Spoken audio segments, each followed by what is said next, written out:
When 95 Harley-Davidson motorcycles surrounded Garrett Sullivan's garage at dawn, their engines thundering like an army mobilizing for war, he knew his life hung in the balance. 14 hours earlier, he had done something no mechanic should ever do. He had dismantled the $40,000 wheelchair belonging to Autumn Castellano, the 16-year-old daughter of the Hells Angels vice president, without permission. Now, as 95 leather-clad warriors stood in formation around his crumbling shop, their faces hidden behind dark sunglasses, their club president Silas Reaper Castellano stepping forward with clenched fists, Garrett realized he had either performed a miracle or signed his own death warrant. The morning sun painted the Arizona desert in shades of copper and gold, but Garrett Sullivan couldn't see the beauty. All he could see was the army of chrome and leather that had come to deliver judgment. But to understand how a broke mechanic ended up facing down the most feared motorcycle club in the Southwest, you have to go back. Back to yesterday afternoon. Back to when Garrett Sullivan was just another forgotten veteran trying to survive in a world that had moved on without him. Garrett Sullivan was 34 years old, and every single one of those years showed in the lines around his eyes and the limp in his left leg. The leg that had been shattered by an IED en route Irish in Iraq back in 2018 when he was still young enough to believe his service mattered. His garage sat on the forgotten edge of Mesa, Arizona, where the desert crept close and the rent was cheap because nobody wanted to be there. Sullivan Precision Mechanics. The peeling sign read, "Though precision was about all he had left." The building itself looked held together by stubbornness and duct tape, cracked concrete floors, paint that had once been white but had faded to the color of old bone. A rolling metal door that squeaked every time it opened, announcing customers Garrett rarely had. But if you looked closer, really paid attention, you would see something else.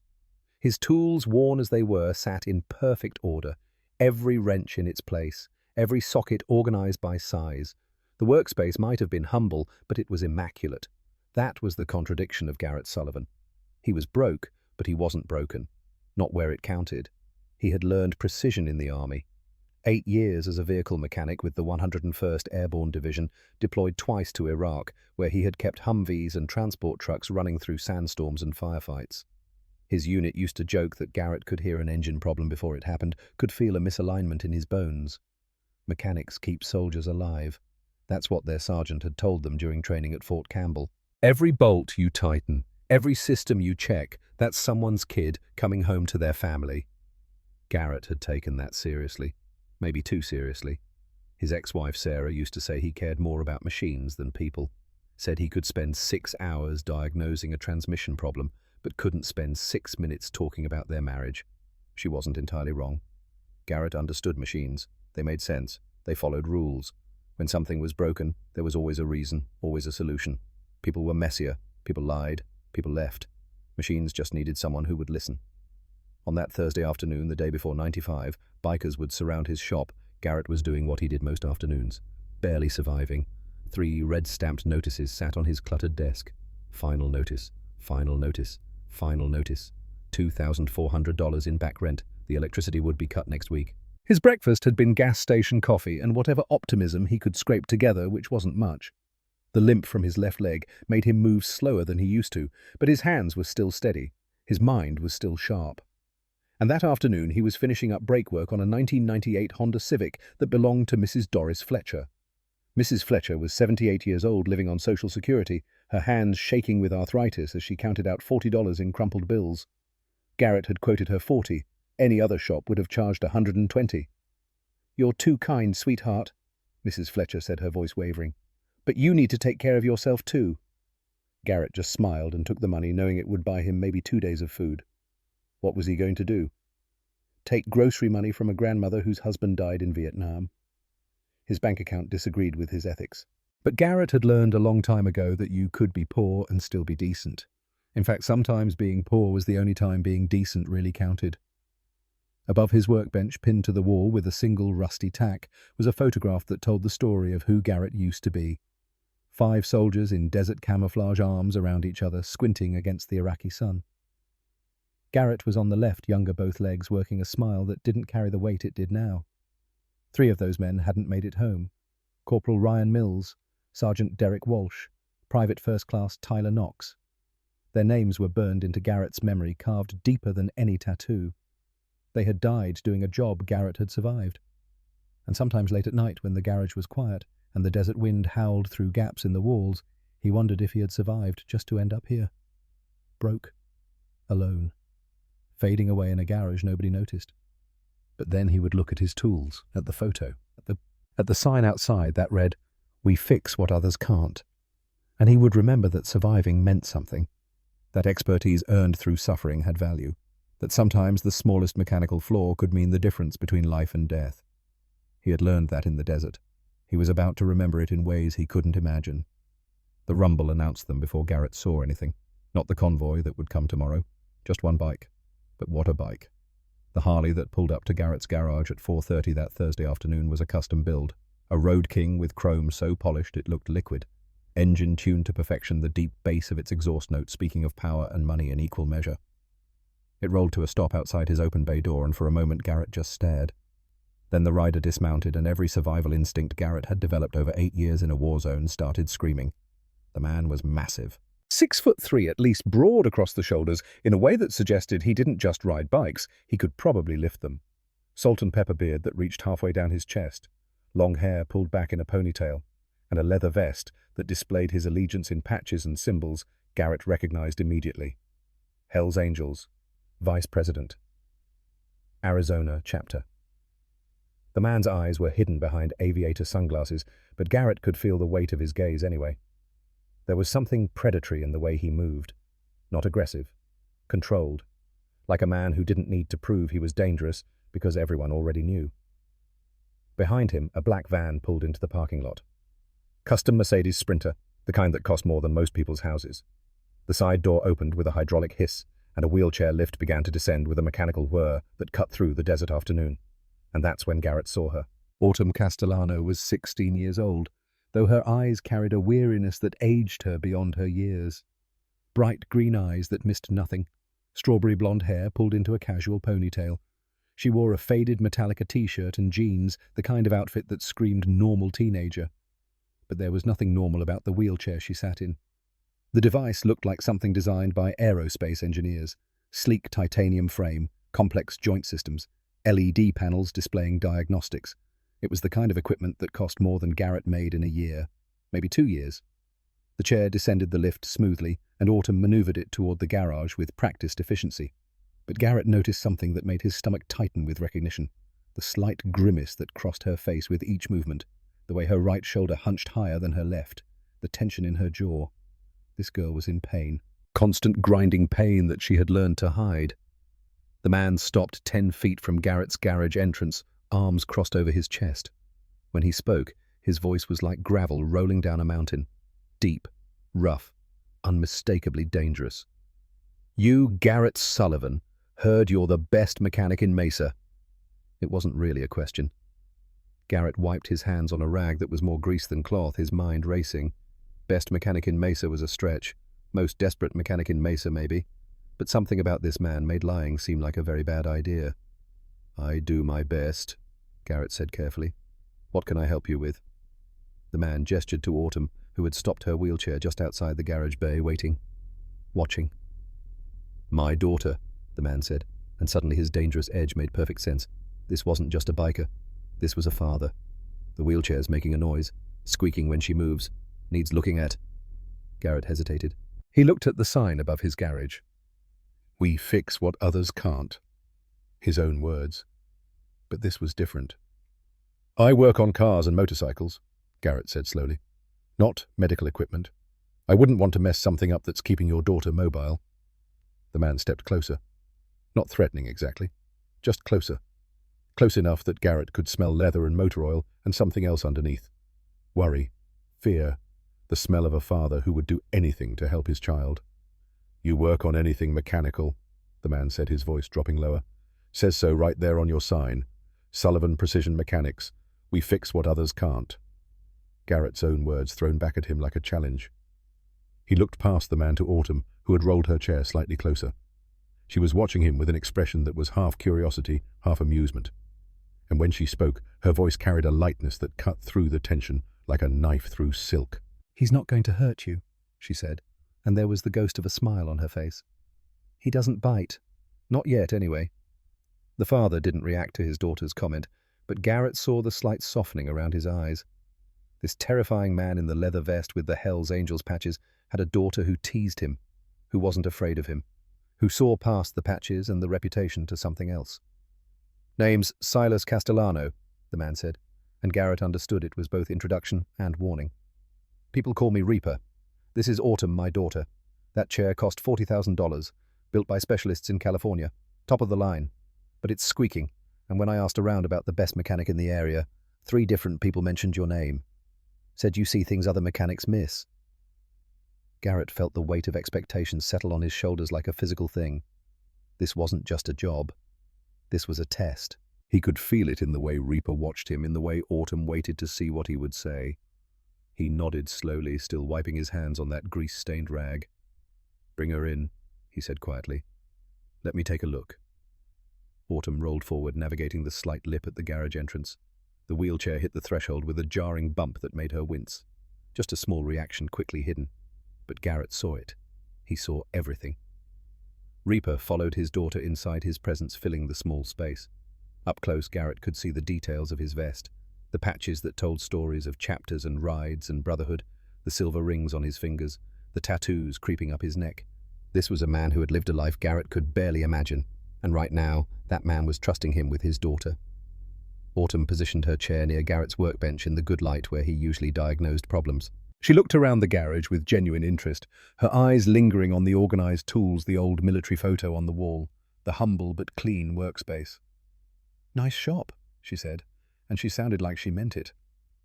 Garrett knelt beside her wheelchair, his bad leg protesting the movement, but his attention already focused on the equipment. He spent 30 seconds just looking, observing, seeing. And that's when his world shifted.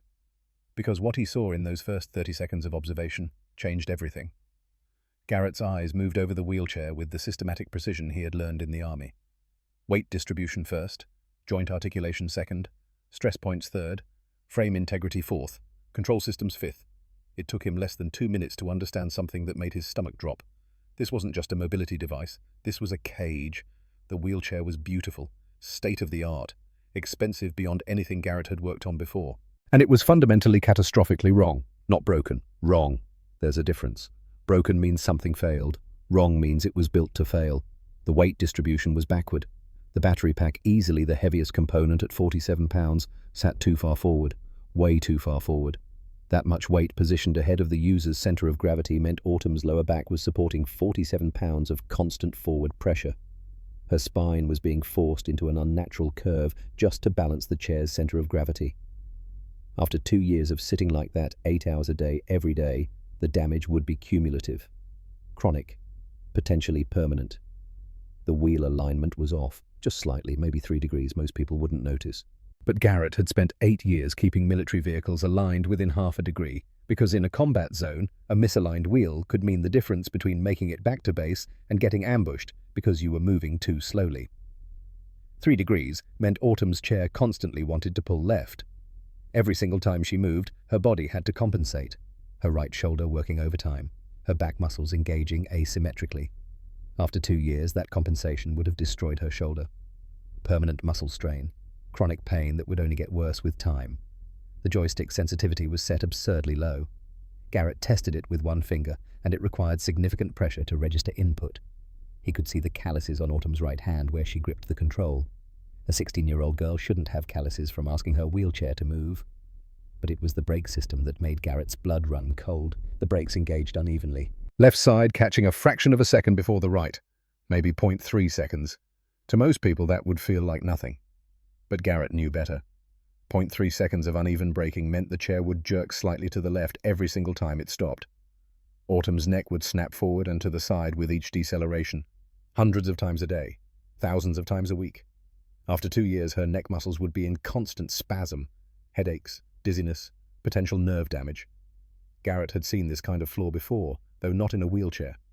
He remembered a Humvee in Iraq, a suspension system that was off by just millimeters. Everyone said it was acceptable. He had insisted it wasn't. 3 days later, that Humvee hit an IED and 4 soldiers lived because the suspension absorbed the blast correctly. The same principle applied here.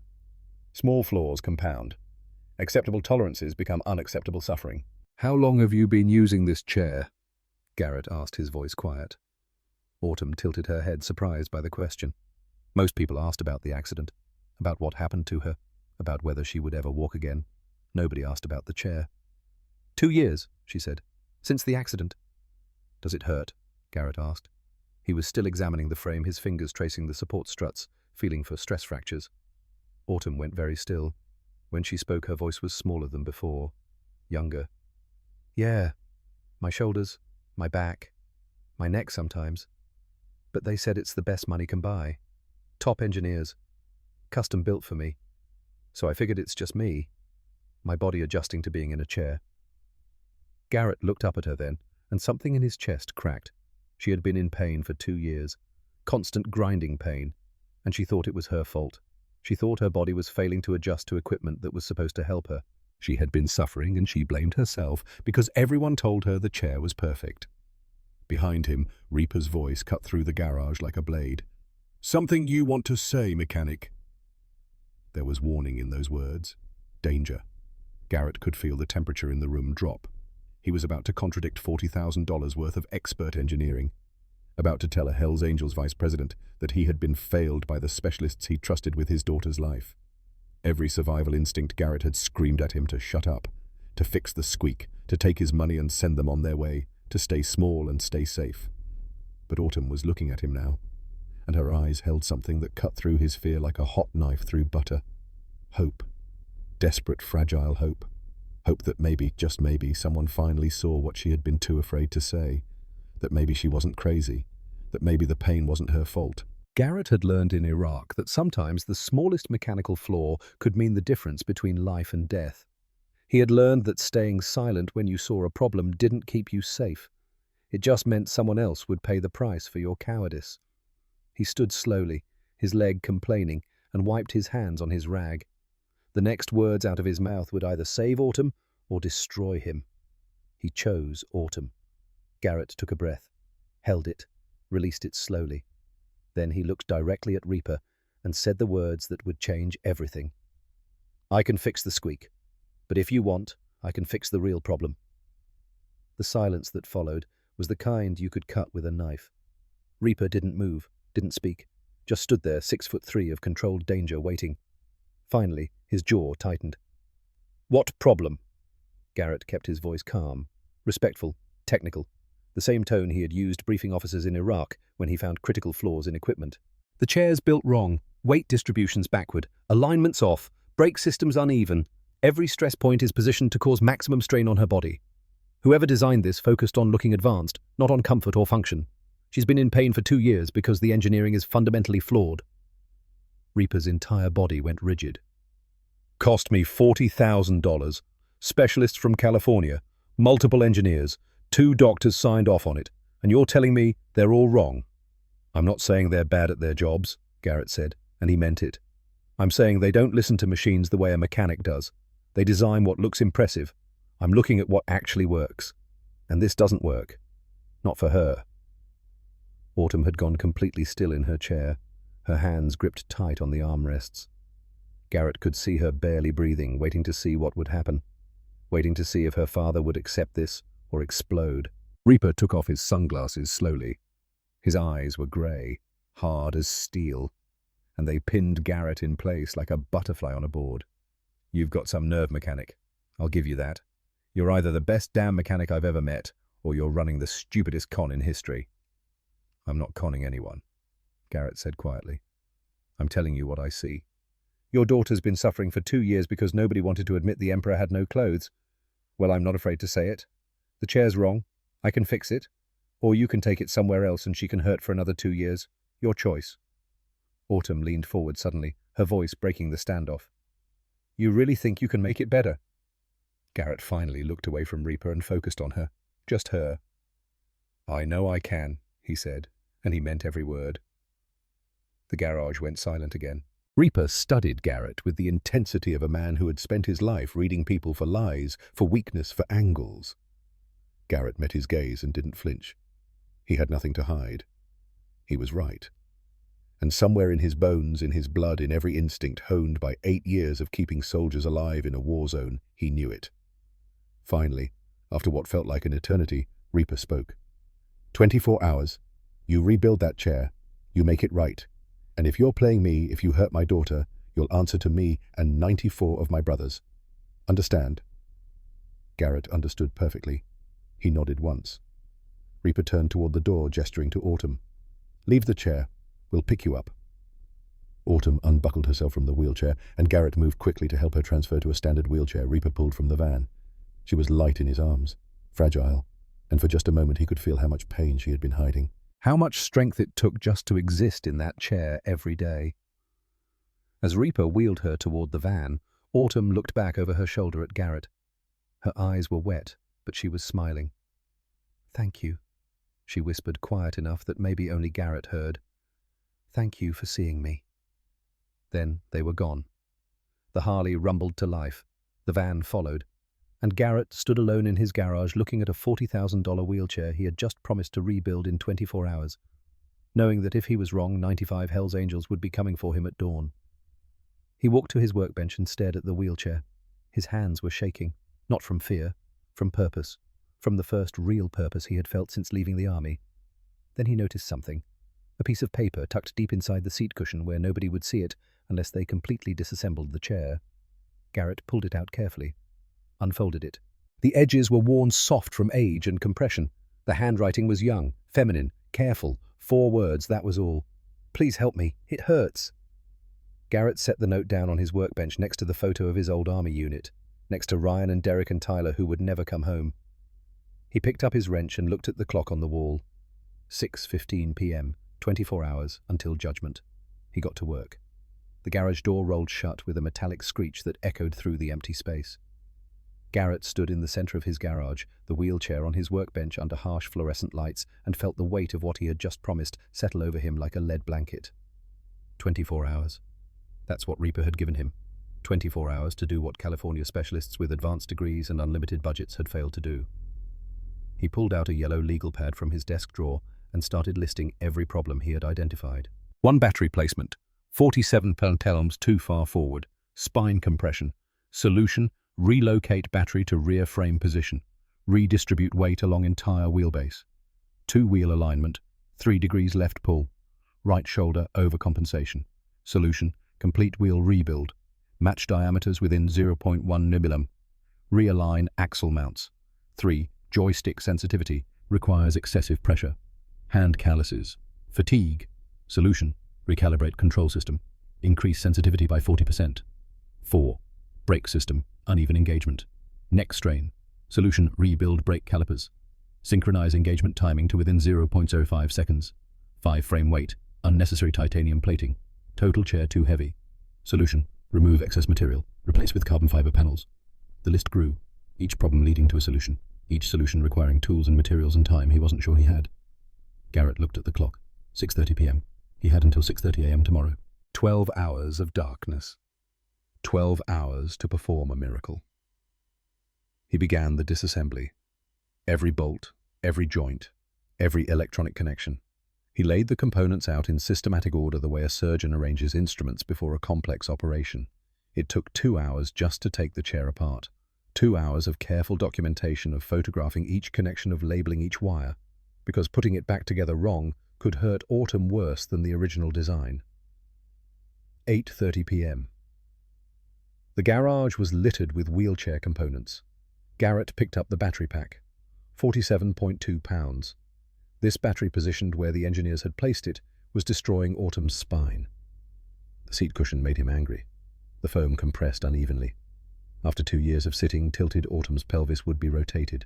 That rotation would travel up her spine, affecting everything. 9 p.m. Garrett made himself stop and eat.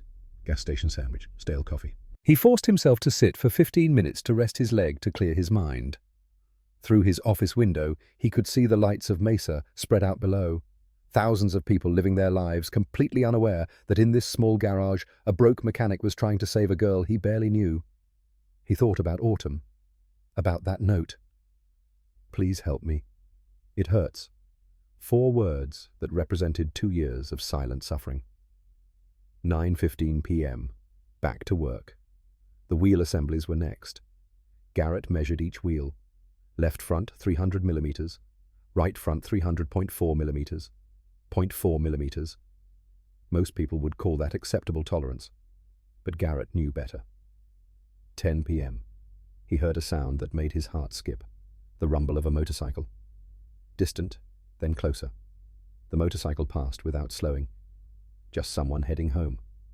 But the sound lingered, a reminder that in less than 9 hours, that rumble would return. Multiplied by 95. 11 p.m. 4 hours of work. The wheelchair was completely disassembled. Garrett stood surrounded by titanium and aluminum and carbon fiber and electronics and felt doubt creep in. What if I'm wrong? He could see Sarah's face, his ex-wife. You always think you know better than everyone else, Garrett. One day that's going to cost you everything. His phone sat on the workbench. Reaper's number. He could call right now. Apologize, say he needed more time. Then his eyes landed on the note. Please help me. It hurts. Garrett set the phone down. He looked at the wheelchair frame, and something shifted in his perspective. This wheelchair was a cage, built from good intentions and expensive materials, but they hadn't asked Autumn what she needed. Garrett picked up his wrench. 11:15 p.m., 7 hours and 15 minutes until dawn. I've been wrong before, he said out loud to the empty garage, but I'm not wrong about this. Then Garrett Sullivan got to work. The clock on the wall read 11:15 p.m. when Garrett Sullivan picked up his first wrench and began the work that would either save his life or end it. 7 hours and 15 minutes until dawn. 7 hours and 15 minutes until 95 Hell's Angels arrived to judge whether he was a genius or a dead man walking. The garage was silent except for the hum of fluorescent lights and the distant howl of coyotes in the Arizona desert. Garrett stood over the completely disassembled wheelchair components laid out in systematic order across his workbench and felt the weight of what he had promised. Autumn's note lay pinned to the wall above his workspace. 4 words in frightened handwriting. Please help me. It hurts. Next to it, the photograph of 5 soldiers in Iraq. Ryan Mills, Derek Walsh, Tyler Knox, all dead, and Garrett, who had survived, now facing a test that felt more terrifying than any firefight. He rolled his shoulders, cracked his knuckles, and began. The first modification was weight redistribution. The battery pack sat on his scale, confirming 47.2 pounds. This battery positioned forward was destroying Autumn's spine every single day. Garrett measured the rear frame mounting points, calculated the new center of gravity. The battery had to move back, redistribute its weight along the entire wheelbase, but the rear frame wasn't designed to support that weight. He would have to reinforce it without adding significant mass, and he would have to do it with materials on hand. Midnight came while Garrett worked with his angle grinder, cutting away 12 pounds of unnecessary titanium plating from the lower frame. The metal had been added for aesthetics, not function. It served no purpose except to add weight and make Autumn's life harder. Sparks flew across the concrete floor as Garrett carefully removed the excess material. Each cut had to be precise. Too much, and he would compromise structural integrity. Too little, and the chair would still be too heavy. His hands were steady despite exhaustion. This was what he knew. In Iraq, he had worked on vehicles where a single mistake could mean soldiers died. The pressure then had been immense. Here he was alone. Just him and a wheelchair and a promise he couldn't break. By 12:45 a.m., the excess titanium was gone. Pieces that had cost hundreds of dollars per pound, now scrap. But Autumn would never know the difference, and her body would feel the relief immediately. Now came the harder part.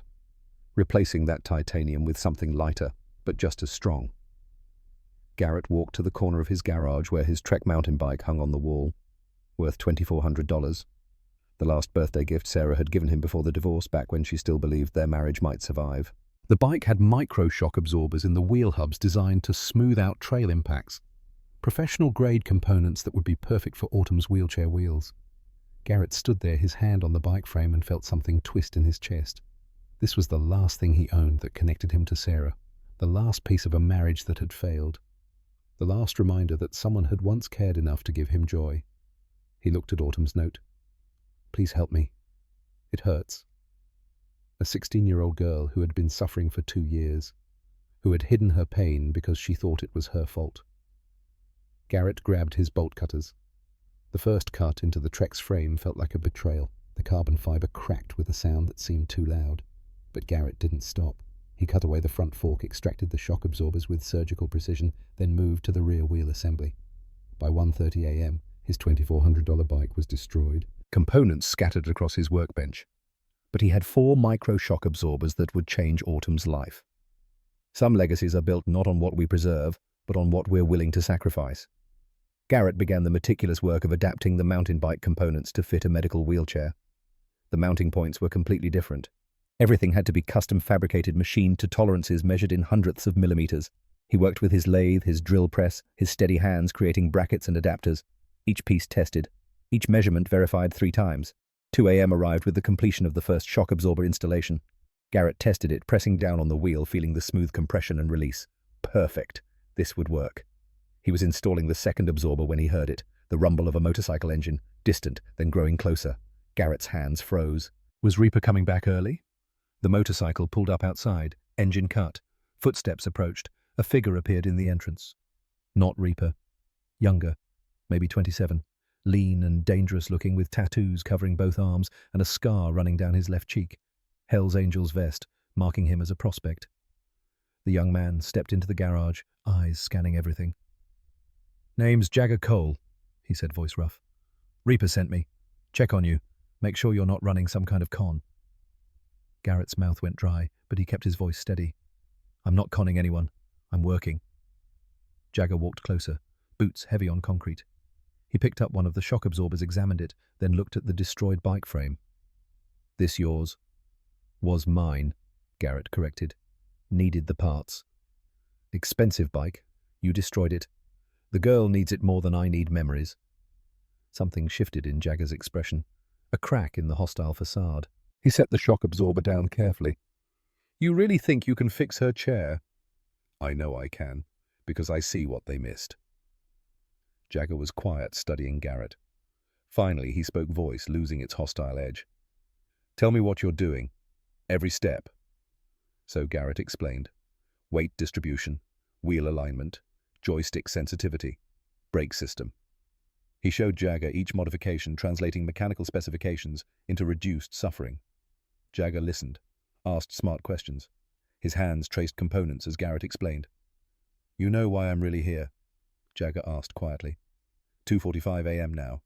Something had shifted between them. "Reaper wants to make sure I'm legit. That's part of it." Jagger pulled out his phone, showed Garrett a photo. 2 young men in marine dress blues. Brothers. "My brother, Cody Cole. 3 tours. Afghanistan, Iraq, Syria. Came home 2019 with shrapnel in his legs. VA gave him a wheelchair. Standard issue. Cheapest they could get." Garrett knew where this was going. "The chair gave him pressure sores," Jagger continued, voice rough. "Right where the seat cushion compressed wrong. He didn't complain, thought it was just part of being in a chair. Pain was something he could handle. He survived worse in combat." Jagger's hands clenched. "But the sores got infected. He still didn't say anything. Didn't want to be a burden. By the time we realized how bad it was, sepsis. Multiple organ failure."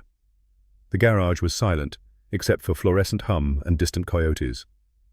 "He died November 3rd, 2022, Jagger said, voice breaking. 33 years old.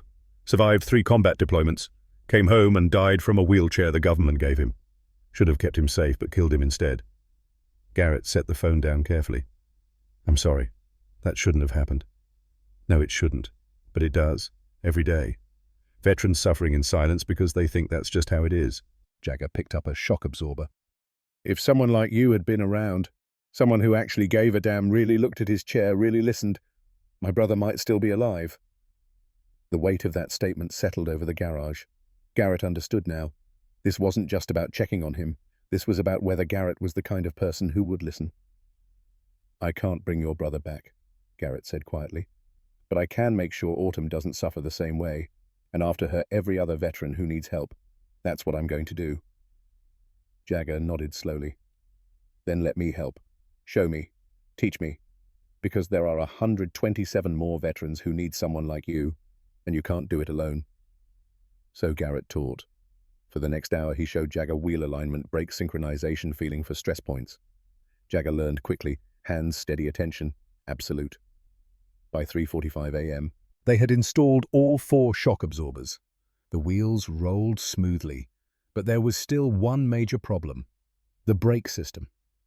Garrett had rebuilt it 3 times. 3 times it failed synchronization. The left brake was catching 0.3 seconds before the right. Every time the chair stopped, Autumn's neck would jerk left, hundreds of times a day. But no matter what Garrett tried, he couldn't get the brakes to engage evenly. He sat down on the cold concrete exhausted and felt doubt creep in. What if he couldn't fix this? Jagger sat beside him. Talk it through. But Garrett wasn't listening. His mind had drifted to Iraq. To a moment 7 years ago that defined everything. Tikrit, Iraq. Forward Operating Base Speicher. January 2018. Specialist Garrett Sullivan was 26, 3 years into his army career, and he had just found something that terrified him. Humvee number 47 sat in the motor pool, cleared for deployment. Just back from depot maintenance, supposedly inspected and certified. But something was wrong. Garrett could feel it. The way the vehicle sat, the slight list to the left. He spent 4 hours checking every specification. Then he found it. The suspension mounting points were off by 2 millimeters. 2 millimeters, less than a pencil-lead width. Acceptable tolerance that engineers would sign off on. But Garrett knew better. 2 millimeters at rest would become 2 centimeters under load. Uneven weight distribution in a combat vehicle hitting an IED could mean the frame buckling instead of flexing, blast penetrating instead of being absorbed. He took his findings to Captain Morrison. Morrison looked at the measurements, shook his head. 2 millimeters, Sullivan. Really, engineers signed off. Depot signed off. You think you know better?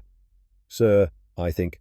You think too much, specialist. That vehicle is cleared. We need it tomorrow. Stop wasting time and sign off. But Garrett couldn't. He couldn't sign his name to equipment he knew was flawed. Sir, I need 4 hours to fix this. Morrison's face went red. Are you refusing an order? Sir, I'm asking for time to correct a safety issue. It's not a safety issue, it's acceptable tolerance. You're being insubordinate, but fine. Waste your time. But if this vehicle isn't ready by 0600, you'll wish you listened. Garrett spent the night in the motor pool. 8 hours completely disassembling and realigning the suspension. Painstaking work, while every officer thought he was ridiculous. By 6 a.m., Humvee 47 was ready. Perfect alignment. Morrison inspected with contempt, found nothing to criticize, sent it on patrol. 3 days later, that Humvee hit an IED en route Irish. Massive explosion, shaped charge designed to penetrate armor. Everyone knew the 4 soldiers were probably dead, but they weren't. The suspension absorbed the blast exactly right. Frame flexed, but didn't buckle. Armor held. All 4 walked away with minor injuries. Corporal Ryan Mills, Sergeant Derek Walsh, Private First Class Tyler Knox, Specialist James Carter, all alive because Garrett refused to accept acceptable tolerance. Mills found Garrett that night, grabbed him in a bear hug. You saved my life, Wrench. They told me what you did. The suspension. Everyone said it didn't matter, but you fixed it anyway. That's why we're still breathing. Garrett sat on the cold concrete of his garage, 7 years and 6,000 miles from Tikrit, and understood what he needed to do. I have to feel it, he said to Jagger. I've been trying to measure it, calculate it. But that's not how I work. I need to feel it. He stood up, leg screaming, looked at the wheelchair, made a decision that would seem insane. He sat down in the wheelchair. Jagger's eyes went wide. What are you doing? Feeling what she feels. His damaged left leg barely fit on the footrest, sending pain through hip and knee. But he needed to understand this chair from inside. Needed to experience what Autumn experienced. He reached for the joystick, pushed forward gently. The chair rolled and Garrett felt the movement through his body. The slight pull left now corrected. The smooth absorption of shock absorbers over a crack. The responsive control. Then he tested the brakes. The chair stopped and Garrett felt it, the jerk to the left, the way his neck snapped forward and sideways. But more than that, he felt something else. A pressure point, right between his shoulder blades, where the seat back was pushing wrong, forcing his spine into an unnatural curve. He sat there 5 minutes, leg throbbing, back aching, body telling him everything he needed to know. Then he rolled back and stood up, leg nearly giving out, but mind crystal clear. The seat back, he said. The angle is wrong. 87 degrees instead of 92. That's creating a pressure point, forcing her spine forward, making her shoulders compensate.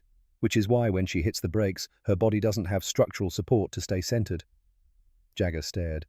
You got all that from 5 minutes? Sometimes the only way to see what's wrong is to experience it yourself.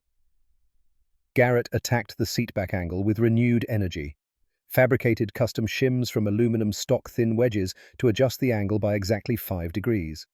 45 minutes of precise machining, testing, adjusting. By 4:30 a.m., he was ready.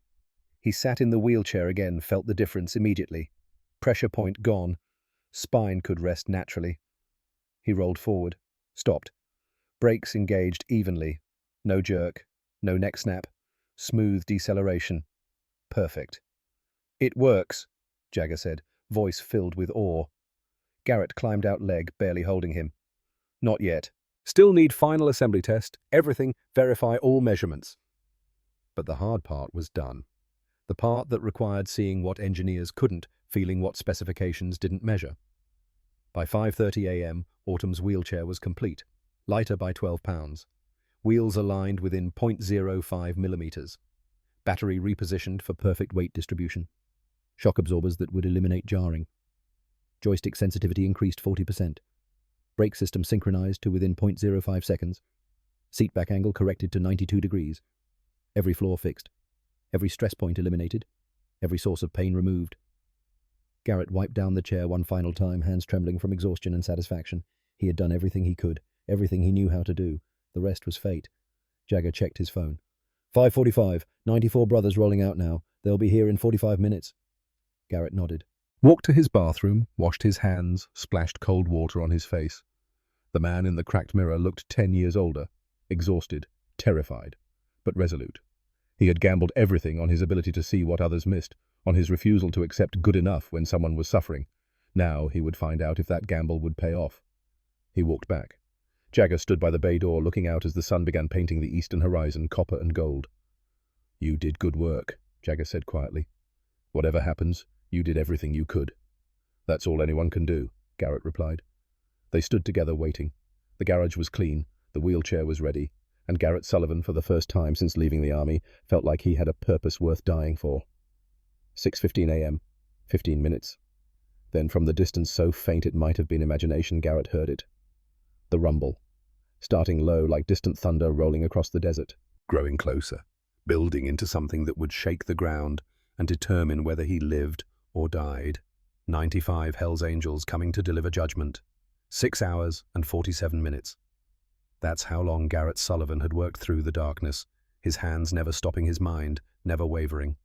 At 1:30 a.m., he had sacrificed his Trek mountain bike, the last gift from Sarah, his ex-wife, the last connection to a marriage that had failed, tearing out $2,400 worth of micro-shock absorbers, because Autumn Castellano needed them more than he needed memories. At 2:15 a.m., Jagger Cole had arrived, sent by Reaper to ensure Garrett wasn't running a con. The young biker had threatened him at first, then learned from him, then finally shared the story that made everything clear. Jagger's brother, Cody, Marine Corps veteran, had died at 33 from an infection caused by a VA wheelchair that nobody had bothered to inspect properly. "If someone like you had been around," Jagger had whispered, voice breaking, "my brother might still be alive."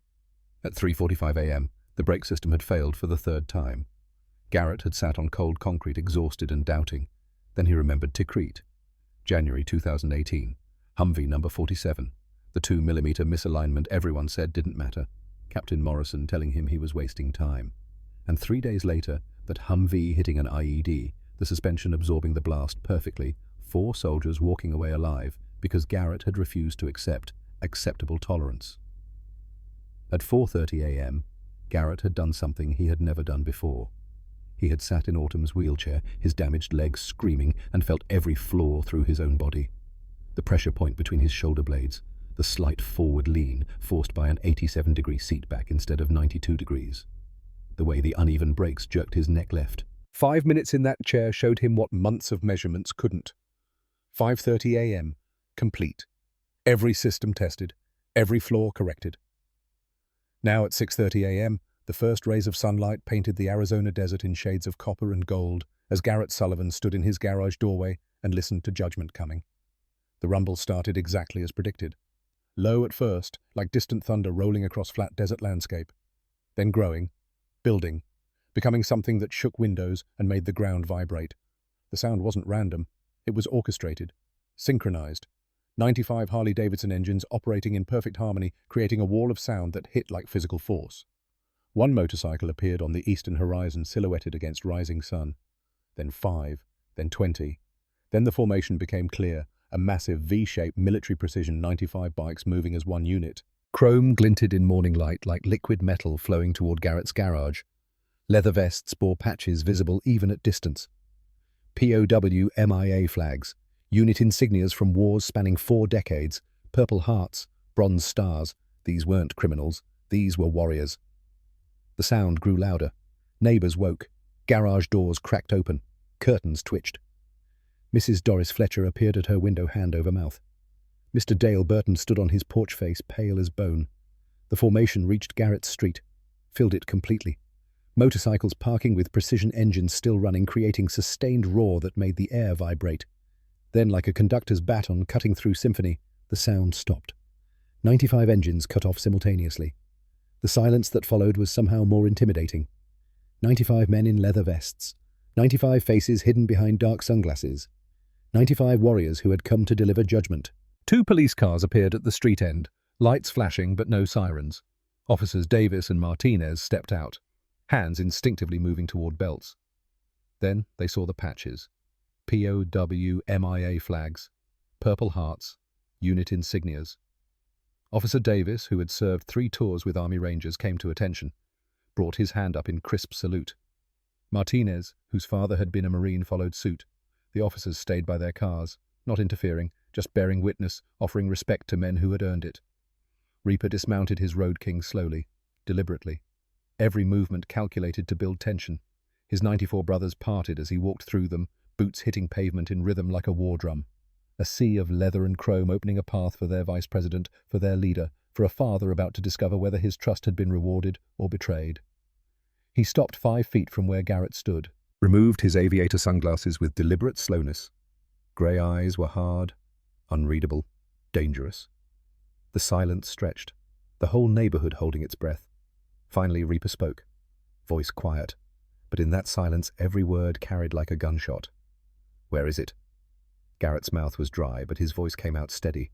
He gestured toward his workbench. "I kept my promise." Reaper walked past him into the garage. 94 bikers followed, boots hitting concrete in rhythm like approaching thunder. They crowded around the workbench, some kneeling to examine closer, others hanging back, but watching with absolute attention. Garrett could hear their murmurs. Technical assessments from men who understood machines.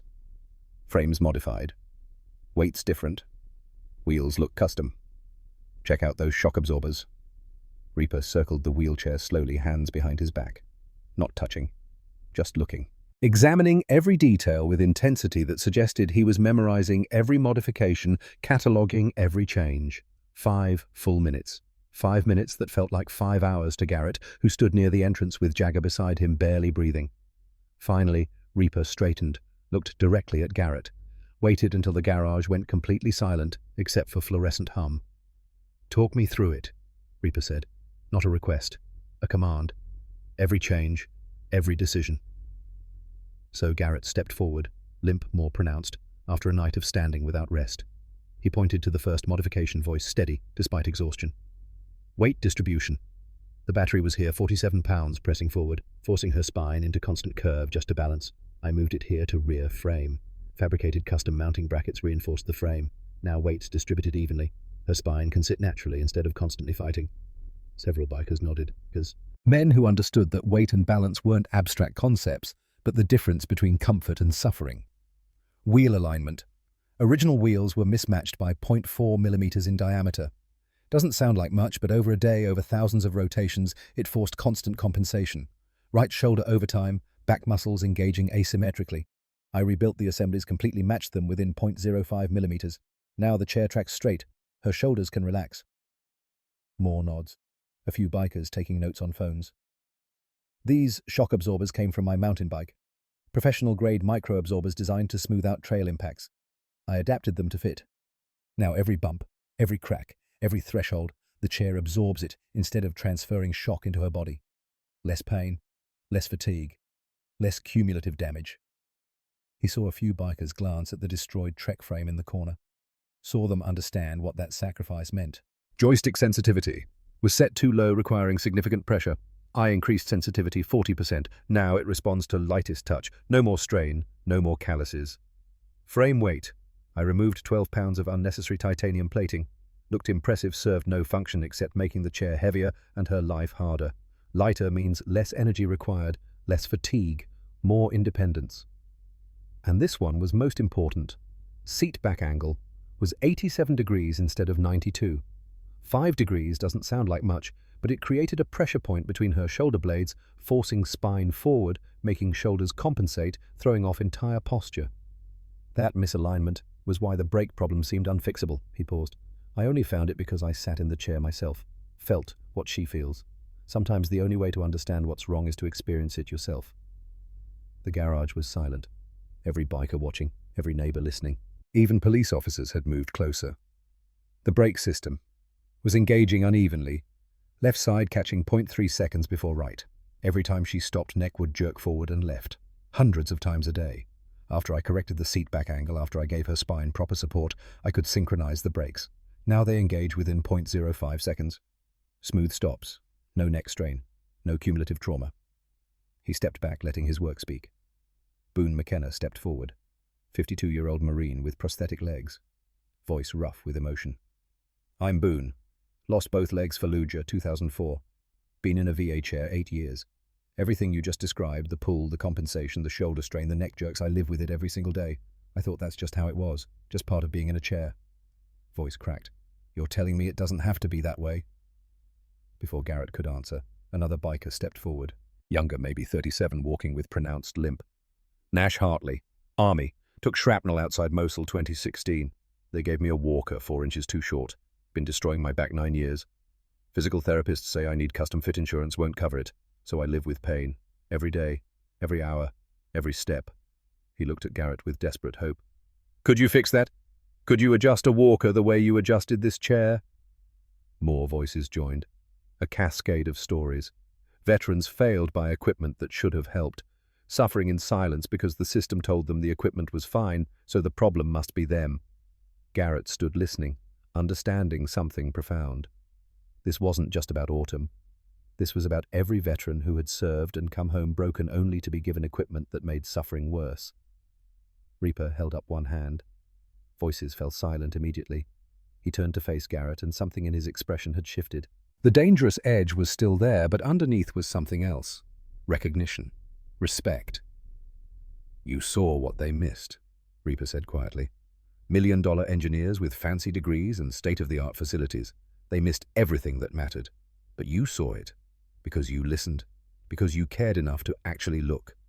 He paused. But now comes the real test. Reaper walked to the garage entrance and gestured. The black Mercedes Sprinter van pulled forward, side door sliding open with hydraulic hiss. Autumn appeared, sitting in a standard wheelchair pushed by her physical therapist. The girl's face was pale, eyes red-rimmed like she hadn't slept. She had been terrified, Garrett realized. Terrified that this mechanic she barely knew had destroyed her only means of mobility. Reaper moved to help his daughter, lifting her with gentleness that contradicted everything about his appearance.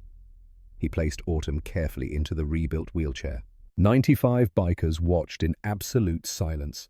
7 neighbors peered from windows. 2 police officers stood at attention.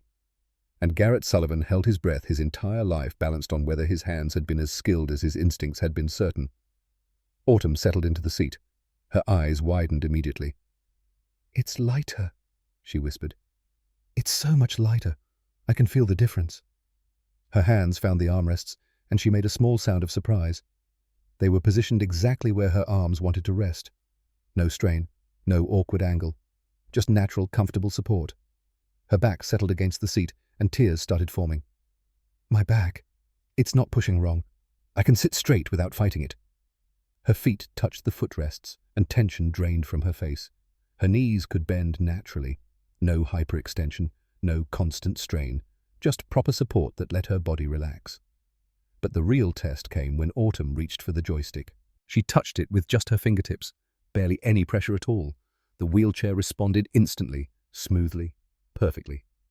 Autumn made a sound that was half laugh, half sob. She pushed the joystick forward, and the chair accelerated smoothly. No lag, no having to press hard, just instant responsive control.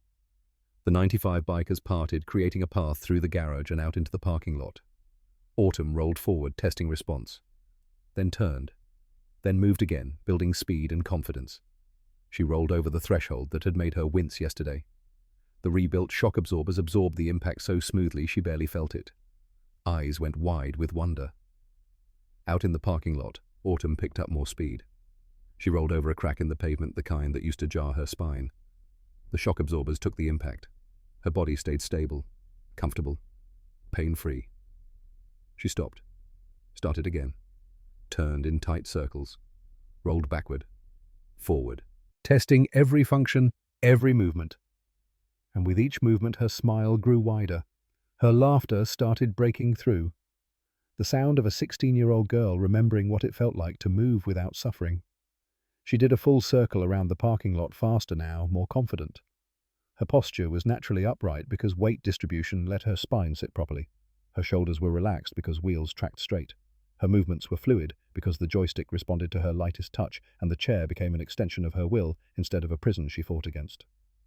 Autumn stopped the wheelchair directly in front of Garrett. She looked up at him, and tears were streaming down her face. But she was laughing, a breathless, disbelieving sound that was part joy, part release of 2 years of suffering finally acknowledged. "I forgot," she said, voice breaking with emotion. "I forgot what it felt like to not hurt. Every single movement used to hurt. My back, my shoulders, my neck, all the time. And I thought that was just how it had to be. I thought the problem was me." She reached out and grabbed Garrett's hand, squeezing hard. "But it wasn't me. It was never me. You saw that. When everyone else, the doctors, the engineers, everyone told me the chair was perfect and I just needed to adjust, you saw the truth. You believed me when I couldn't even believe myself." Garrett couldn't speak. The lump in his throat was too big. He just squeezed her hand back and nodded. Reaper had been watching his daughter with an expression that cycled through disbelief, joy, and something that looked like grief for all the pain she had endured unnecessarily. His jaw was clenched tight, fighting to maintain control. But then something unexpected happened. Before Reaper could speak, before anyone could react, movement erupted from the street. Mrs. Doris Fletcher stepped forward from behind the police cars, 78 years old, moving slowly but with absolute determination. Her eyes were wet, hands trembling, but her voice carried clear. "These men," she said, pointing at the Hells Angels, "they saved my son in 2021. The bikers turned toward her, surprised. Neighbors who had been watching moved closer. "My boy Thomas. He needed a heart transplant. $18,000 we didn't have. Insurance denied the claim. We were out of options. We were watching him die." Voice broke. "Steel Brotherhood paid every cent. Every single cent. My son is alive because of these men." She looked at Garrett, tears streaming. "And yesterday when I saw these motorcycles coming, I was scared. I thought they were criminals. I thought you were in terrible danger. But I was wrong. I was so wrong." Mr. Dale Burton came next. The landlord who had threatened to evict Garrett just 24 hours ago, face pale, hands trembling. "My mother," Burton said, voice barely above whisper. 2019. "We were losing her house to foreclosure. $32,000 we didn't have. My mother was 86, lived in that house 50 years, and we were going to lose it." He looked at Reaper, at the assembled bikers, at Garrett. "Steel Brotherhood paid the mortgage, saved her home, let her die in her own house 2 years later, with dignity, surrounded by family. And I—" Voice cracked completely. "I called you useless yesterday. I threatened to throw you out. But these men knew. They knew you were worth saving. They saw something in you that I was too blind to see." Burton dropped to his knees right there in the parking lot. "I'm the useless one, not you. I'm so sorry, Garrett. I'm so sorry for everything." Mrs. Gwen Patterson, 67, who had peered fearfully through curtains, stepped forward next. "My granddaughter, Emma. She was 9 when she got leukemia in 2022. $24,000 for chemotherapy insurance wouldn't cover. We were going to lose her." She looked at the bikers with something like reverence. "Steel Brotherhood paid, all of it. Emma's 14 now. She's alive. She's healthy. She plays soccer. And it's because these men refused to let a little girl die when they had power to help." More neighbors came forward. Trevor Walsh, whose back surgery Steel Brotherhood funded. Linda Morrison, whose house fire they helped rebuild. Rick Cole, whose son's ICU stay they covered. Beth Carter, whose mortgage they rescued when her husband died in Iraq. 7 neighbors, 7 families. 7 stories of salvation from men they had feared, men they had judged, men they had assumed were criminals because of leather vests and motorcycle engines. They gathered around Garrett, some crying, some apologizing, all transformed by recognition of their own blindness. Burton was still on his knees. Garrett moved forward, leg protesting, and helped the older man stand. "It's okay," Garrett said quietly. "Fear makes us see things wrong." "I understand." "No," Burton said, shaking his head. "It's not okay, but I'm going to make it right. Your garage, you're not renting anymore. I'm signing over the deed. You own it. No more rent, no more threats. It's yours." Garrett tried to protest, but Burton held up his hand. "It's the least I can do. These men saw value in you when I saw nothing. Let me do this one small thing to make up for my blindness." Reaper watched this cascade of recognition and reconciliation with an expression Garrett couldn't quite read. Then he stepped forward, and the parking lot fell silent again. "Steel Brotherhood is a 501c3 non-profit organization," Reaper said, voice carrying to every corner. "We're not criminals. We're not a gang. We're veterans who decided that when the system fails good people, we step in." He gestured to his brothers. "We've been doing this 18 years. 2,847 families helped. $11.3 million in medical bills paid. 164 homes saved from foreclosure. 387 veterans housed and employed. 94 scholarships awarded." Voice dropped lower, became more intense. "My daughter Maria died in 2007. She was 7 years old. Leukemia. She needed a bone marrow transplant. We needed $180,000. Insurance denied the claim. I worked 3 jobs. I begged. I sold everything. It wasn't enough." Reaper's eyes were wet now, and he didn't try to hide it. "She died in November.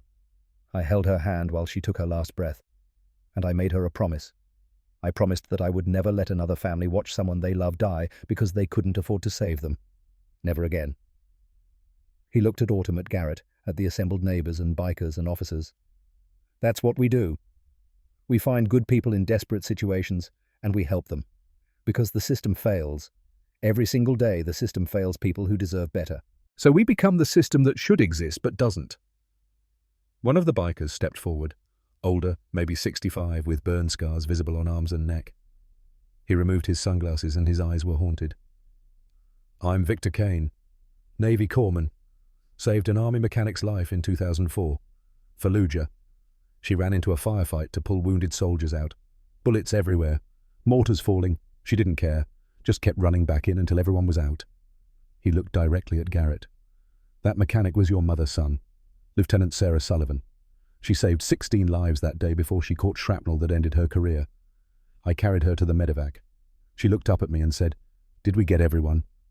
Even bleeding out, all she cared about was whether her soldiers survived." Garrett's world tilted. His mother, Lieutenant Sarah Sullivan. He had been 8 years old when she died, not in combat, but 2 years later, from complications of her injuries. He remembered her in uniform. Remembered her telling him that mechanics keep people alive. Remembered her saying that every bolt you tighten, every system you check, that's someone's kid coming home. He had thought she meant vehicle mechanics, but she had meant something bigger. She had meant that caring for the people who depend on you, maintaining their safety, refusing to accept good enough when lives are at stake, that was the highest calling. And now, here in this parking lot, Garrett finally understood why he couldn't walk away from Autumn's suffering, why he had gambled everything, why he had sacrificed his bike, his sleep, his safety. Because his mother had taught him not through words, but through example, that some things matter more than self-preservation. That expertise in service of others is sacred, that you don't look away when someone is hurting. Reaper's voice broke through Garrett's thoughts. "You're one of us now, whether you want to be or not. You proved it last night. You saw my daughter's suffering and you couldn't look away. You risked everything to help her. That's what we do. That's what brotherhood means." He pulled a folded piece of paper from his vest pocket and set it on the hood of a nearby truck. 127 disabled veterans in Mesa and Chandler. Everyone has been failed by VA equipment. Everyone is suffering unnecessarily. You're going to fix them. All of them. Garrett's stomach dropped. "I can't afford." "We'll supply everything," Reaper interrupted. "Materials, tools, whatever you need. You supply the skill. You supply the time. You supply the heart that refuses to accept suffering when you have power to reduce it." Boone McKenna stepped forward. "Please. My chair's been destroying my shoulders 8 years. I thought that's just how it had to be. But watching Autumn, seeing her move without pain, I need that. We all need that." Nash Hartley moved closer. "My walker, 4 inches too short." 9 years of back pain. You could fix it in an hour, probably. But I can't pay you what you're worth. None of us can. Jagger Cole spoke next, voice rough with emotion. Cody died because nobody cared enough to check his equipment. Nobody listened when his body was screaming something was wrong. You listen. You see what others miss. How many more Codys are out there right now suffering, thinking it's their fault? The weight of expectation settled over Garrett. 127 people, 127 lives, 127 custom modifications that would take months, maybe years, all for free. He looked at Autumn, who was still in her wheelchair, watching him with an expression that said she understood exactly what he was feeling. The weight, the responsibility, the impossibility. Then she spoke, voice quiet, but absolutely certain. You told me something yesterday. You said the chair was wrong, not me. That my pain wasn't my fault. That I deserved equipment that actually worked. She gestured to the assembled veterans. They all need to hear that. They all need someone to tell them their suffering isn't inevitable, that they're not broken beyond repair, that someone sees them. Garrett looked at the faces surrounding him. Veterans who had given everything, neighbors who had misjudged him, bikers who had seen value when others saw nothing, a 16-year-old girl who had been invisible until someone paid attention. He thought about his mother, Lieutenant Sarah Sullivan, running into firefights to save soldiers, bleeding out but still asking if everyone made it. He thought about Tikrit, Humvee number 47, 2 millimeters that everyone said didn't matter, 4 soldiers who lived because he refused to accept acceptable tolerance. He thought about Jagger's brother Cody, 33 years old, killed by a wheelchair nobody bothered to check. And he thought about the note. Please help me, it hurts. It. 4 words that represented not just Autumn's suffering, but the suffering of everyone who had been taught their pain didn't matter.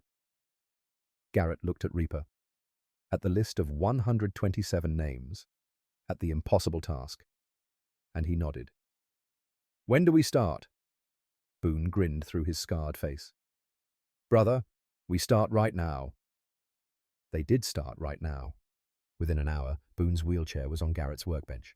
Within 2 hours, Garrett had diagnosed the problem wheels mismatched by 3 millimeters in diameter. By noon, Boone was rolling across the parking lot for the first time in 8 years without having to compensate, without his shoulders screaming. He stopped in the middle of the lot and just sat there. His broad shoulders started shaking. 52 years old, Marine Corps veteran, 2 Purple Hearts, and he was crying because for the first time since Fallujah, he could move in a straight line.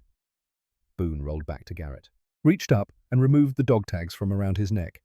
Tags he had worn through 3 deployments and 8 years of civilian suffering. You earned these, brother, Boone said, voice thick with emotion. More than I ever did. Wear them. Remember why you do this. Remember that skill in service of others is sacred. Garrett tried to refuse, but Boone pressed the worn metal into his hand. The tags were warm, carried the weight of years and sacrifice and brotherhood that transcended blood. Day 2 brought Nash Hartley and his walker.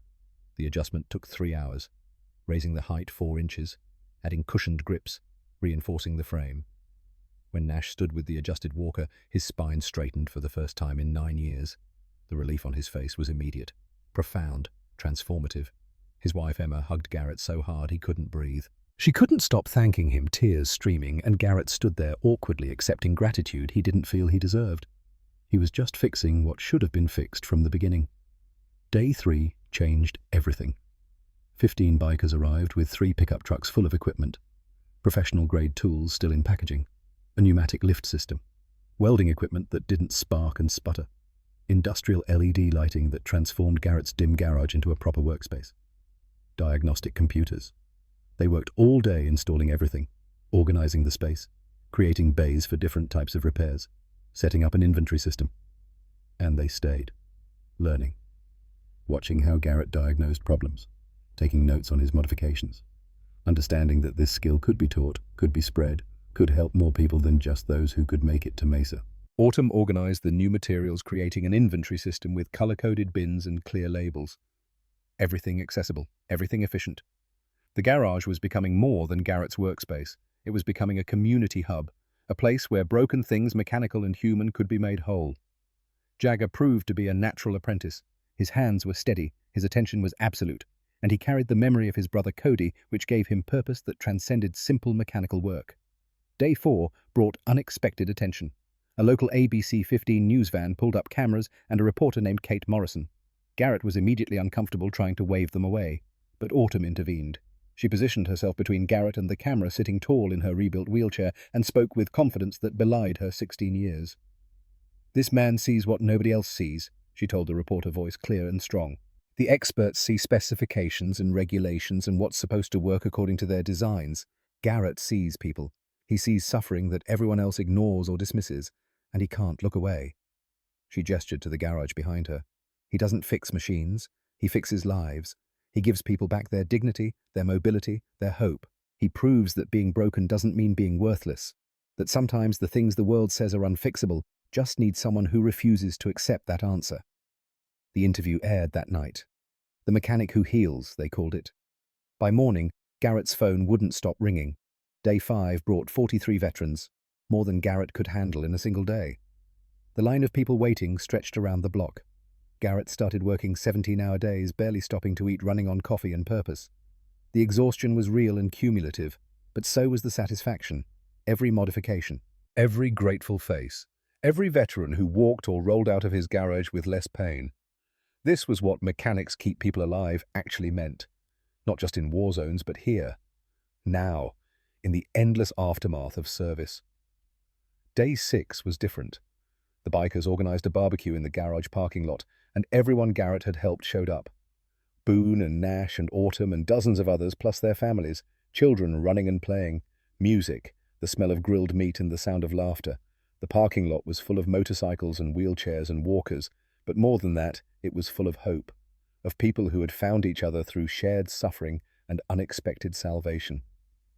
Reaper stood on the bed of a pickup truck so everyone could see him. 3 weeks ago, Reaper began, voice carrying, "I brought my daughter to a broke mechanic because her wheelchair was making a noise. I thought it was a simple repair, an inconvenience." He gestured to Autumn, who was surrounded by children asking about her wheelchair. "Today, my daughter can move without pain for the first time in 2 years. She's walking with a modified walker. She's been accepted to Arizona State University's biomedical engineering program. She has a future that didn't exist 3 weeks ago." Reaper's voice grew stronger. "But this isn't just about Autumn. 63 veterans in this community have had their lives changed by a man who sees what others miss. 63 people who were suffering in silence because the system told them their pain didn't matter. 63 people who now know that someone gives a damn." He pointed to Garrett. "That man is essential, not because of his tools or his garage or his credentials, because of his heart, because he can't see suffering and look away, because he understands that dignity and mobility and freedom from pain are rights, not privileges." The crowd erupted in applause. Garrett stood there, overwhelmed, barely able to process how much his life had changed. Day 7 brought the moment Garrett would remember as proof that miracles were real. He was under a wheelchair, adjusting the suspension system for a 10-year-old boy with cerebral palsy, when he heard Autumn's voice. "Garrett." Something in her tone made him roll out immediately, and there she was, standing. Not in her wheelchair, not even using the modified walker, just standing, upright, independent, moving on her own 2 feet. She took a step. Her movement was careful, deliberate, but it was real. Then another step, then 3 more. Her face was a mixture of concentration and joy and disbelief. Garrett dropped his tools. Couldn't speak. Couldn't process what he was seeing. Autumn had been in a wheelchair for 2 years. Complete mobility loss from a spinal injury doctors said was permanent. The specialists had told her she would never walk again. And now she was walking. She took 5 steps total before stopping in front of Garrett, slightly breathless, but smiling wider than he had ever seen. "The chair helped," she said, voice shaking with emotion. "Getting my spine properly aligned, reducing the constant pain and inflammation. It gave my body space to heal. The doctors said it was impossible, but they were wrong about the chair, so maybe they were wrong about this too." She reached out and took Garrett's hand. "You gave me my life back. Not just mobility, not just reduced pain. You gave me hope. You showed me that the things everyone says are impossible sometimes just need someone who refuses to accept that answer." Reaper had been watching from across the garage. Now he moved closer, and his face carried an expression Garrett had never seen. Pure joy mixed with something like grief for all the time his daughter had lost. "You didn't just fix a wheelchair," Reaper said quietly. "You gave me my daughter back." Autumn smiled. "I'm going to be an engineer, Dad. Biomedical engineering. I'm going to design equipment that actually listens to the people who use it. I'm going to be the kind of engineer who remembers that specifications on paper mean nothing if the human experience is suffering." She looked at Garrett. And I'm going to help you. Right now. Every day. I'm going to be your assistant, your organizer, your advocate. Because I understand what these veterans are going through. I lived it. And together we're going to change the system that failed all of us. And she did. Autumn became essential to the operation. She organized appointments. She talked to veterans with compassion born from shared experience. She gave them hope just by existing proof that improvement was possible, that someone cared enough to try. 3 weeks after 95 Hells Angels had surrounded his garage at dawn, Garrett stood in his workspace and looked at the wall that had once held only his old army photo. Now it held 78 photographs. Every veteran he had helped. Names written below each photo. Faces smiling in ways their families probably hadn't seen in years. His phone rang. Unknown number. Garrett almost didn't answer. "Is this Garrett Sullivan?" A woman's voice. Professional. Slightly formal. "Speaking." "My name is Catherine Webb. I'm the governor of Arizona. I've been hearing remarkable things about your work." Garrett's stomach dropped. "I'm just doing what needs doing, ma'am." "That's what I've heard. And that's why I'm calling. Mr. Sullivan, we have a serious problem in this state. Our VA medical equipment procurement system has been failing our veterans for years, and we've recently discovered something much worse. Evidence of corruption." She explained the details. Dr. Patricia Grayson, 54 years old, Harvard Medical School degree, impeccable credentials, Director of Medical Equipment Procurement for the Phoenix VA Hospital for 6 years. And for 4 of those years, she had been taking bribes from Richard Vaughan, CEO of MediPro Solutions, Inc., $340,000 in kickbacks. In exchange, Dr. Grayson had approved 1,247 pieces of equipment that failed basic safety standards, equipment that looked good in brochures but broke down in real-world use. 52 veterans had died from complications related to that equipment: infections, falls, medical crises precipitated by equipment failures, 52 people who had served their country and died because someone with power had valued money over lives. "We're building a case," Governor Webb said. "Federal prosecutors, FBI, medical board investigations. But what we need is someone who can testify about what proper equipment should look like. Someone who understands the difference between specifications that look impressive and equipment that actually works." "You want me to testify?" Garrett asked. "I want you to help us make sure this never happens again. Will you help us, Mr. Sullivan?" Garrett looked at the wall of 78 faces. At Autumn, who was organizing schedules. At Jagger, who was learning to diagnose wheel alignment. At his garage, which had transformed from a place of failure into a place of hope. "Yes, ma'am," he said. "I'll help." The arrest of Dr. Patricia Grayson happened on a Thursday morning 6 weeks after Garrett had rebuilt Autumn's wheelchair. She sat in her corner office at the VA hospital in Phoenix. Leather chair, mahogany desk, diplomas from Harvard framed on the wall beside photographs of her shaking hands with senators and generals, awards for excellence in medical equipment procurement. She was sipping her morning coffee when her carefully constructed world began to collapse. The first call came at 9:15 a.m., Arizona Health Department. "Dr. Grayson, we've received allegations regarding your medical equipment procurement practices." She dismissed it easily. "Baseless. Every procurement decision I've made has followed proper protocols." The second call came at 9:40 a.m., State Medical Board. "Dr. Grayson, an investigation has been formally opened into your procurement practices and potential conflicts of interest." Her hands started to shake. Medical board investigations could destroy careers. The third call came at 10:05 a.m., Senator Warren's office. "Dr. Grayson, the senator needs to speak with you urgently about testimony we've received from a mechanic in Mesa named Garrett Sullivan." A mechanic. Some grease monkey was threatening her career. The absurdity made her angry. The fourth call came at 10:20 a.m., FBI Phoenix Field Office. "Dr. Grayson, Special Agents Morrison and Blake are en route to your location. Please remain in your office." Her coffee cup slipped from her hand, shattering on the floor. FBI. Federal investigation. This was criminal. She grabbed her phone, called her lawyer. "Richard, they're coming. The FBI, the emails, the offshore accounts, they found everything." "Don't say anything," her lawyer said. "Not a single word. I'm on my way." But he was too late. FBI Special Agents Morrison and Blake arrived at 11 a.m. They had a warrant. "Dr. Patricia Grayson, you're under arrest for conspiracy to defraud the United States acceptance of bribes, wire fraud, and 52 counts of criminally negligent homicide." The handcuffs were cold steel against her wrists. The click as they locked felt like the sound of her life ending. The perp walk was worse. The building had somehow been surrounded by media. 40 cameras. Dozens of reporters shouting questions. "Dr. Grayson, Did you accept bribes from MediPro Solutions? Dr. Grayson, how many veterans died because of equipment you approved? She tried to keep her head up, tried to maintain dignity. But Agent Morrison kept a firm grip on her arm and she stumbled on the stairs and the cameras caught everything. Her face would be on every screen in America by noon. The woman who had approved equipment that killed 52 veterans paraded in handcuffs for the world to see. The trial took 3 months. Garrett testified for 4 hours. He brought Autumn's wheelchair, brought examples of the equipment Dr. Grayson had approved, explained in devastating detail exactly how each piece failed basic safety standards.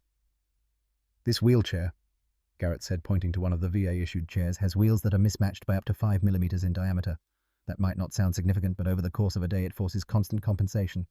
The user's body is working overtime just to move in a straight line. He showed the brake system. The brakes engage unevenly by up to a full second. Every time the user stops, their neck snaps forward, hundreds of times a day, after months or years that causes permanent cervical spine damage. He showed the seat cushion. This foam compresses unevenly within weeks, creates pressure points that lead to sores. Those sores become infected. Some of those infections become fatal. The prosecutor displayed documents. Mr. Sullivan, these are the specifications that Dr. Grayson approved. Do they match what proper equipment should look like? No, Garrett said simply. These specifications prioritize cost over safety. They look acceptable on paper, but anyone who actually works with this equipment would know immediately that it's inadequate. The problem is that nobody was checking. Nobody was asking the veterans using this equipment whether it actually worked. Security footage played in the courtroom. Dr. Grayson in a parking garage accepting an envelope from Richard Vaughan. The envelope clearly full of cash. The exchange taking less than 30 seconds. Bank records were displayed. Deposits totaling $340,000 over 4 years. Money coming from accounts linked to shell companies. Emails were read aloud. Messages between Dr. Grayson and Vaughan. Just to prove the bid, Patricia. Nobody actually checks this stuff. The specs look borderline. Are you sure they'll pass basic inspection? Trust me, veterans don't complain. They think this is just how it is. And even if they do complain, who are people going to believe, Harvard-educated doctors or disabled veterans? The jury heard testimony from families, 23 families of the veterans who had died. One after another, they told their stories. My husband survived 2 tours in Iraq. The wheelchair gave him pressure sores. Those sores got infected. He died from sepsis. He was 36. My son lost both legs in Afghanistan. The prosthetics kept breaking. He fell 3 times. The 3rd fall caused a head injury that killed him. He was 29. Story after story. Death after death. Suffering that could have been prevented. The defense tried to argue that Dr. Grayson had followed proper protocols, but the prosecution showed she had ignored multiple complaints, had dismissed veterans who reported problems, had actively suppressed reports from VA staff who raised concerns. The jury deliberated for 90 minutes. Guilty on all counts. 15 years in federal prison. No possibility of parole. As the bailiff led her away, Dr. Patricia Grayson looked back once at the gallery. 23 families sat there, silent, watching. Justice that came too late, but came nonetheless. Her last view before the door closed was of Garrett Sullivan sitting in the back row holding Boone McKenna's dog tags, the mechanic who had seen what she had deliberately ignored. The Sullivan Veterans Mobility Center opened on a warm April morning 6 months after 95 Hells Angels had surrounded Garrett's garage at dawn. 4 stories, 12,000 square feet, built with funding from Steel Brotherhood private donors grants and a community that had decided one mechanic's vision was worth supporting. The first floor was a mobility clinic, 6 repair bays, professional equipment, space for Garrett and his team of 8 apprentices. The second floor was vocational training, mechanics, welding, carpentry, computer skills, job training that could translate into careers. The third floor was transitional housing, 20 rooms for homeless veterans, clean beds, hot showers, safety and dignity. The fourth floor was a learning center, GED classes, job training programs, childcare, everything designed to break the cycle of poverty. 67 people came through the doors on opening day. The building was dedicated with a ceremony attended by 300 people. Governor Webb gave a speech. Reaper gave a speech. Boone McKenna spoke on behalf of the 214 veterans Garrett had helped. And Autumn Castellano, walking now with only forearm crutches for long distances, gave the closing remarks. 6 months ago, I was invisible, she said, voice carrying. I was a 16-year-old girl in constant pain. I had written a note asking for help and hidden it where nobody would ever see it because I had learned that my suffering didn't matter. She gestured to Garrett. This man saw me. He saw past the expensive equipment and the expert credentials. He saw a person who was hurting, and he couldn't look away. Today, this building stands as proof that one person who refuses to accept suffering as inevitable can change everything. This building will provide equipment repairs and housing and job training and hope. But more than that, it will provide something the system has failed to provide: the simple acknowledgement that veterans' suffering matters. The crowd applauded. Garrett accepted congratulations awkwardly. His office was on the first floor. Small, window overlooking the clinic floor. The wall behind his desk held 214 photographs, and in the center, in a simple frame, was a piece of worn notebook paper. "Please help me. It hurts." Autumn's note. The beginning of everything. 6 months after the center opened on a Tuesday afternoon, when the Arizona sun was hot, Garrett sat in his office reviewing apprenticeship applications. Jagger Cole had graduated. He now ran a satellite clinic in Phoenix. 3 other apprentices had done the same. The Sullivan Act had passed in 9 other states. Mandatory end-user testing for all VA medical equipment, quarterly audits, whistleblower protection, criminal penalties for corruption. In the first year after the Sullivan Act passed, not a single veteran in those 9 states died from faulty medical equipment. Not one. His secretary knocked. "Someone here to see you. Says it's urgent." The man who walked in was maybe 42 years old. Worn work boots, carpenter's pants covered in sawdust, hands calloused from manual labor, eyes carrying desperation. "My name's Wyatt Brennan," the man said. "I'm a construction worker. Was a construction worker. Company went bankrupt 2 weeks ago. Lost my job." Voice cracked. "My truck's radiator blew yesterday. $400 to fix. I don't have it. I've got 2 kids, Caleb's 6, Sophie's 4. Wife works nights at the hospital. Without my truck, I can't interview for jobs, can't pick up my kids, can't provide." Hands shaking. "I know I'm not a veteran. I know this place is for people who served, but I'm desperate. I heard you help people." Garrett stood up, walked to his desk drawer, pulled out his wallet and took out a $100 bill. Not enough to fix the radiator completely, but enough to start. He handed the money to Wyatt, along with a business card. Steel Brotherhood. "Take this," Garrett said. "Get your radiator fixed. When you're back on your feet, when you've got steady work again, you help someone else. You pass it on. That's how this works." Wyatt stared at the money and card like Garrett had just handed him a miracle. I can't. I don't know when I'll be able to pay you back." "You don't pay me back," Garrett said. "You pay it forward. When you see someone struggling the way you're struggling now, you help them, and you tell them to do the same. That's the only payment I need." Wyatt's eyes filled with tears. "I'll never forget this, I swear. When I'm stable, I'll find someone to help." "I know you will," Garrett said, and he meant it. The sun was setting over Mesa, Arizona, painting the desert in shades of copper and gold. Garrett stood in the parking lot of the Sullivan Veterans Mobility Center, watching the last visitors leave. Inside, Jagger was helping a new apprentice troubleshoot a wheelchair brake system. Autumn was in the learning center, tutoring a veteran studying for his GED. Reaper was in a meeting with Steel Brotherhood's board. Garrett's phone buzzed. Text from Wyatt Brennan. "Got truck fixed. Job interview went great. Start Monday. Already looking for someone to help. Thank you. I'll pass it on." Garrett smiled. That's how it spread. One person helping another. Kindness, multiplying instead of dividing. He thought about the journey. About 95 motorcycles surrounding his garage at dawn 6 months ago. About the fear. About Autumn crying because she had forgotten what it felt like to not hurt. About Reaper trusting him. About Dr. Grayson in prison. About the Sullivan Act. About 214 veterans. He thought about his mother, Lieutenant Sarah Sullivan, the army mechanic who had run into firefights to save soldiers, who had died from her wounds but had lived long enough to teach her son that mechanics keep people alive. He looked at the center, at the building that represented every veteran who had refused to accept suffering as inevitable, every biker who had chosen to help, every neighbor who had learned to see past fear. Every apprentice who had learned that skill in service of others is the highest calling. Garrett walked back toward the building. His leg still hurt. Would always hurt. The IED had left permanent damage, but he wasn't broken, not where it counted. Behind him in the distance he heard the familiar rumble. Motorcycles. Steel Brotherhood heading out on their evening patrol, looking for people who needed help. The rumble faded into the night, but Garrett knew it would return. The Brotherhood never stopped.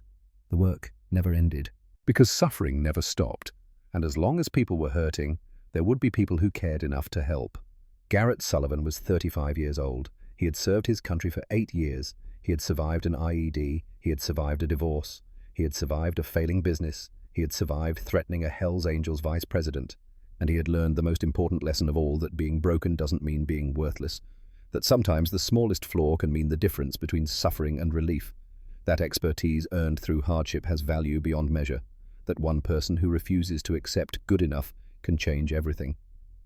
He walked through the doors of the Sullivan Veterans Mobility Center, back to the work he loved, back to the purpose he had found, back to the family he had built.